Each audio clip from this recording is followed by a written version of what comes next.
Good morning, kids. I've called in my angels, my guides. I really should be doing other things, but I was called to do this, and it's going to be a takeoff on the traveling tarot yesterday, which I did while I was down by the beach. It was a 60-second read. You can go back and look at it, but I'm going to tell you what it was, okay, in case you don't want to go back and look at it. We have the Ace of Coins, Nine of Cups, and the King of Staves. That is the recent past, okay? So Ace of Coins is abundance, Nine of Cups is wish fulfillment, and we got that hot King of Staves. He is upright, so he is a creative person. It could be a female too that carries a lot of male energy, okay? Someone who is very passionate about their life, about their home, about their creativity, and about who they are. And they may be in your life, or they may have been coming to you in the recent past. You felt their presence.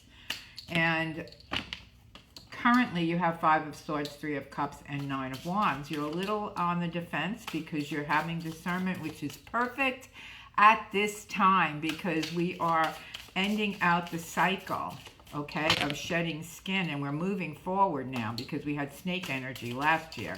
This year we have the fire horse coming up, and that is accelerated motion, baby. So your manifestation will happen if you remain grounded. I also picked Sarasvati for you, the goddess of self-knowledge. The essence of who I am flows effortlessly into everything I create. She is the goddess of creativity. Sarasvati Deve Namaha Om Aim Shrim Rim. I used to chant that all the time. She also is my logo. Very much into Sarasvati energy, okay? And so it's creative energy right now. You have the Nine of Wands as a fence, and that's okay. You're protecting yourself.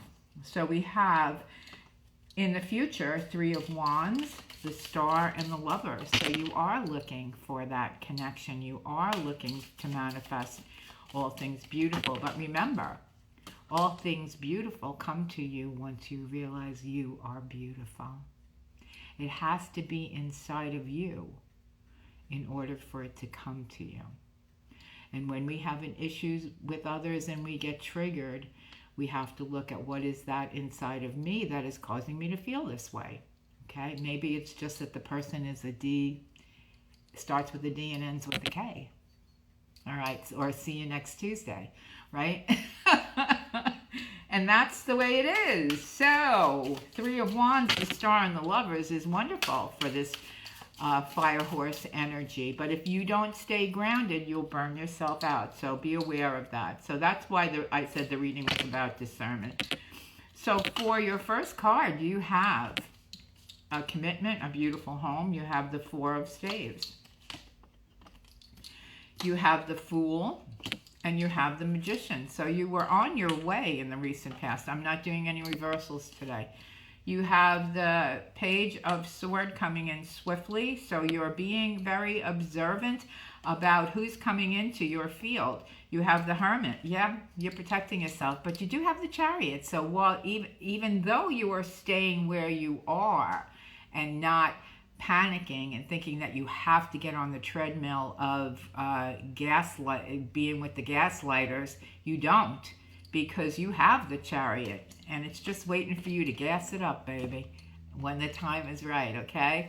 Put some fuel in that tank, or plug it in like the electric car, right? Plug into the cosmos, plug into that energy. You do have the Devil energy coming through, so be careful during this period of transition, because it's a huge period of transition. Be careful not to give into temptation, okay? You have the Star, which you got in the last reading, so that's beautiful. And you have Judgment. You're going to be passing judgment on things that don't feel right for you anymore. That's what that is. But I do see that there are wonderful things here. And it's the yin and yang of life. Of course the devil's going to come in. The devil always comes in just when you're right at the pinnacle of success. You start to get imposter syndrome, you start to question things, and you start to want to go backwards because that was comfortable to you. It is no longer comfortable. It's like You're the round peg trying to fit into that square hole and it's cutting you. Okay? So you don't need to do that. And on the top of the deck, I'm going to give you this also as a bonus card. You have the 6 of coins. So you are going to be so abundant, and you're going to be doing something really wonderful for humanity, and you're going to be going forward without the 4 of coins, without that miserly fear of not being good enough. You are enough. You have great knowledge, and focus on that. Focus on your creativity. Focus on Sarasvati. She brings abundance and great happiness, fulfillment, okay? Here we have the calm when. She's having a little cup of tea. Dream. Sleep is not just rest. It's a space for, see? Confirmation. Sleep is not just rest. It's a space for deep restoration and quiet answers that come in silence. What does recovery through sleep mean to me? Do I allow myself to fully rest? What helps me restore and sleep well, and what gets in the way? You know, I was never a person that took naps because it was just like the, you know, like, I don't know, I guess because of everything that I went through in my life, it was like there was so much trauma and departure of loved ones, and I was just like, I gotta live my life now, I gotta live my life now. Not being in the moment, running on that treadmill to nowhere. And now I take the time to pause, because life will sometimes hit you with these things that you can't process unless you stop and feel what you need to feel. And I always say get help, although have discernment with that also, because there are some people out there that you know, are not to your highest good. So that's what it's all about, the discernment, and also you getting back on the horse, right? So we have reflections. Do you look in the mirror? Between worlds.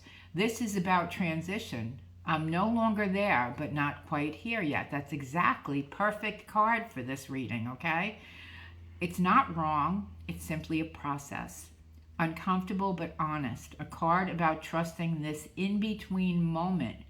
Where am I now between no longer and not yet?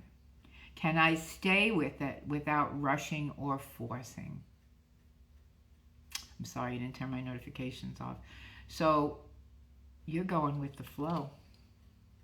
I am real. There's no mask anymore. You don't care what people think of you. You do sometimes do a cha-cha where you go forward and you'll go back and say, well, maybe I shouldn't have done that, or maybe I shouldn't have shut that down. But you really do know that you need to live an authentic life in order to be happy. Chaos is sacred. A card about mess as potential. Sometimes chaos isn't a mistake. It's a phase. It doesn't have to feel easy, but it's alive. It's the wild stage of growth. What in my life feels chaotic but might still be forming? Where am I trying to control what simply needs to be lived through? Wow, that is powerful. I'm going to read that again. Where am I trying to control what simply needs to be lived through? This year I talk about my journey because maybe it can touch somebody out there and help. All right? I am staying exactly where I am. I'm not flying anywhere for the holidays.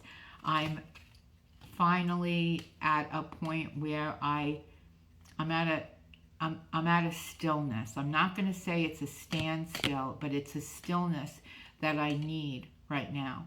I am processing grief on a very deep level, and if you are, understand that it's chaotic. It's a roller coaster ride. You have to learn how to surf the waves, because the storms happen in life. I'm not saying you shouldn't be upset. I'm not saying anything. I'm not telling you how to grieve, but be kind to yourself during this transition. And if you're not grieving, know that you're worth everything. Even if you are grieving, you're worth it. Take care of you.